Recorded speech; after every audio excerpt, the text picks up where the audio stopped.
Hindi short hand की practice dictation 80 शब्द प्रति मिनट गति से डिक्टेशन 5 सेकंड में शुरू होगी। स्टार्ट। महोदया, मैं आपसे पूछना चाहता हूँ कि अगर किसी के हृदय में जरा सी भी दया इन वर्गों के लोगों के लिए है तो 22.5% जनसंख्या सरकारी आंकड़े हैं। 1991 की जनगणना के आधार पर 25% जनसंख्या अनुसूचित जातियों और जनजातियों के लोगों की है, तो पंचवर्षीय योजनाओं में कितनी धनराशि इनके लिए अंकित की जाती है?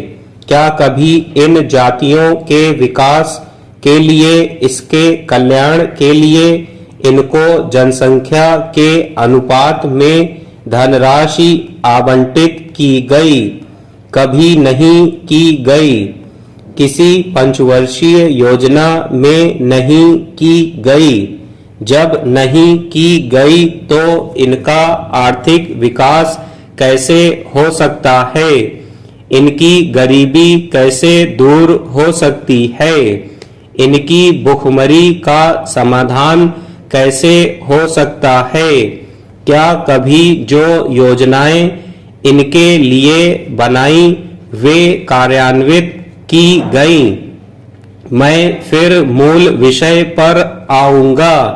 मैं थोड़ा सा इसकी भूमिका में इसलिए जाना चाह रहा हूं कि जो योजनाएं इन लोगों के लिए बनाई गई वे कभी कार्यान्वित नहीं की गई। माननीय सदस्य जी की बात से मैं सहमत हूं, लेकिन मैं उनका ध्यान दिलाना चाहता हूं कि जो प्राकृतिक संसाधन उनके पास थे, त्रिपुरा में कांग्रेस की सरकार रही है, दूसरी भी सरकारें रही हैं, लेकिन उनके साधन उनसे छीन लिए गए। यह सही है कि भुखमरी साम्यवादी सरकार में कम थी और कांग्रेस सरकार में ज्यादा बड़ी है, परंतु यह भी सही है कि यह आदिवासी क्षेत्र है, वनवासी क्षेत्र है, जिनको हम बिगाड़ते हैं। घुसपैठ जो हुई है बांग्लादेश से, वह कांग्रेस की प्रेरणा पर हुआ, वोट की राजनीति के लिए हुआ। चकमा भी आए बांग्लादेश से, लेकिन वह आए नहीं थे, वह भगाए गए थे, वह निकाले गए थे, उनको मजबूर किया गया था। जब उनकी वापसी की बात कही गई तो उनका कोई इंतजाम किया नहीं गया। बांग्लादेश में वह वापस लिए नहीं गए। बांग्लादेश के खिलाफ कोई कदम नहीं उठे।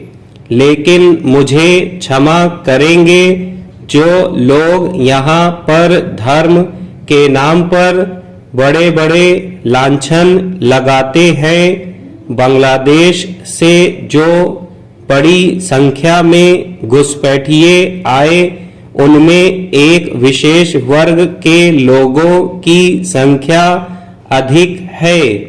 कांग्रेस के लोगों ने केवल वोट की राजनीति के लिए उन लोगों को नागरिकता प्रदान की। आज उनकी संख्या बहुत बड़ी हो गई है। स्टॉप।